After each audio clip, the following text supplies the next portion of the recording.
Hi, guys. I love you so much. Thank you for all of it. Hopefully it's not because we're lovable. Hopefully you are loving us because you have just brought yourself into the vibration of love, and we are among that which you love. Thank you. Thank you. Although we are lovable.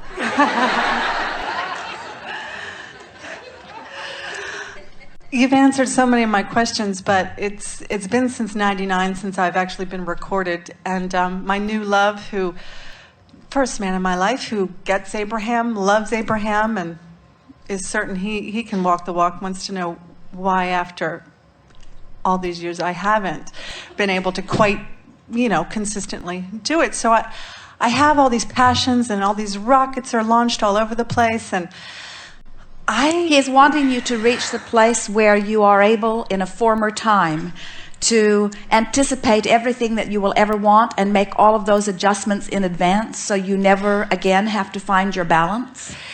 He really resonated with the funny guy, the gentleman with the... On the brink of divorce, that one? Yeah.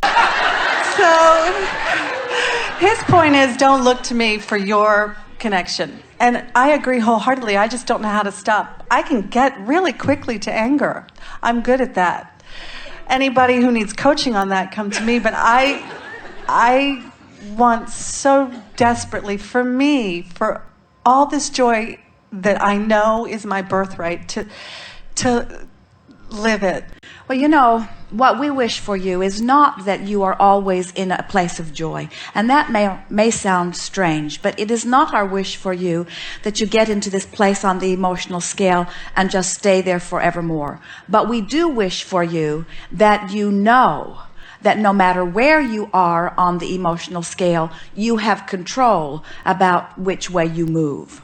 Because we've noticed that since the way you feel, all the way from the best to the worst, is all about your perception of control. It's about your perception of power.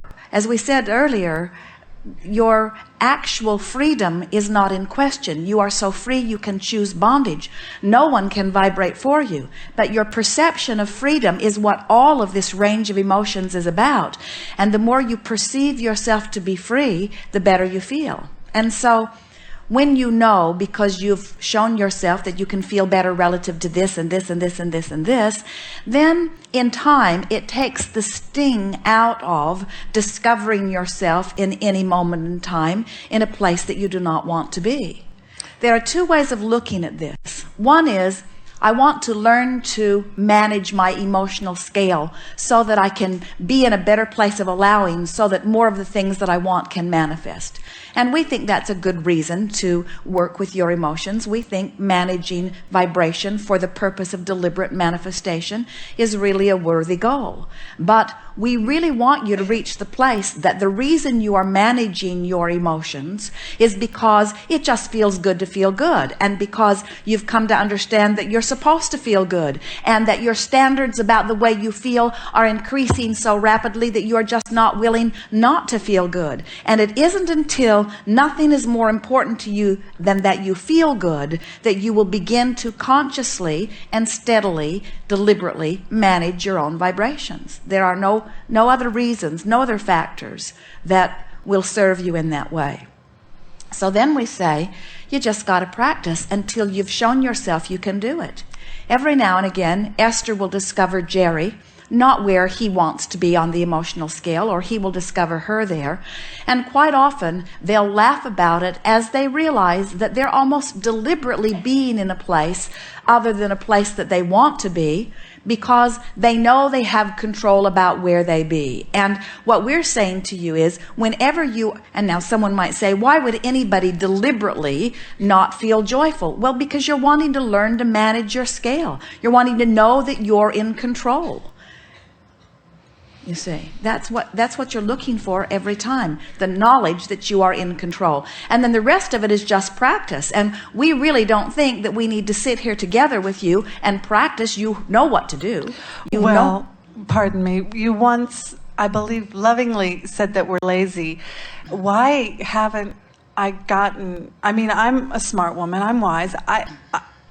I'm strong. I don't understand why... Because you're not yet convinced that the only factor that matters is the way you feel factor. You still, it's like sometimes we will see some of you watching a television program because it is a subject that is hot, not because it's a subject that feels good to you while you approach it.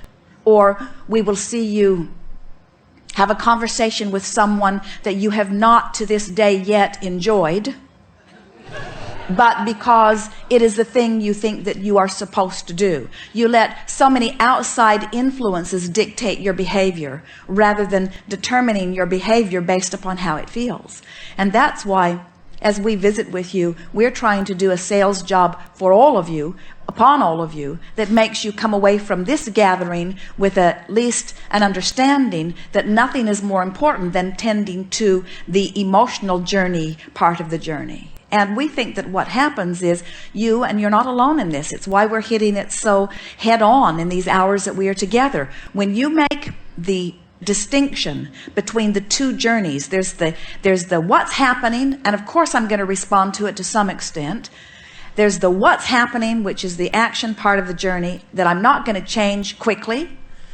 I'm not going to change it quickly. The momentum has brought me here. This is the way it is. This is where my relationship is right now. This is where my body is right now. This is what my state of financial affairs is right now. This is where it is.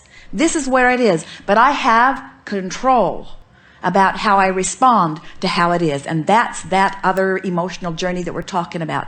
And when you start tending to that, then all of this starts taking care of itself. But until you do, then you're going to be beating this drum because it's loud, or because it's there, or because your mother did it, or because it's what your culture does, or because it's what you've always done, or because it's the biggest thing, or it's the loudest thing, or it's an important thing. Esther watched the debates around the elections because, well, her excuse was she wanted to be informed. And we asked her when she took the time to hear us if she was enjoying it. And her answer was yes. In other words, you do a lot of things because you think you should, or because other people who are important to you do. But until your sole reason for doing anything, thinking anything, remembering anything, planning anything, imagining anything, observing anything, until your sole reason is the improvement that it might give you in your vibrational stance, then all kinds of things could turn up for all kinds of different reasons. It's sort of like the difference between going someplace for the holidays because it excites you no end to think about going there, and going because you feel obligated or because you don't want to hurt somebody else's feelings. You do a lot of things for reasons other than the way they affect your vibration. And until you do things only because of the way they affect your vibration, then you will continue to ask us this question.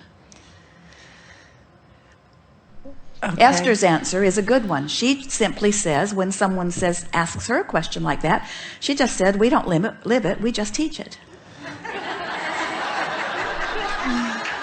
And it usually disarms them. It makes them realize that she's human too, that she is constantly trying to mold herself into the best feeling place that she can, but sometimes something hits her right between the eyes and she has a response to it before she has a chance to gather her footing. So sometimes she goes way in the direction she doesn't mean to go before she does a course correction. In other words, but so what? So what? What does it matter where you are in any point in time when you have the knowledge that with a little bit of effort you can bring yourself to the place that you want to be? So we want you to be less hard on yourself about not being perfect, and more willing to accept that you don't ever want to get it done. If you could ever get it done, you'd be dead, and you can't do that.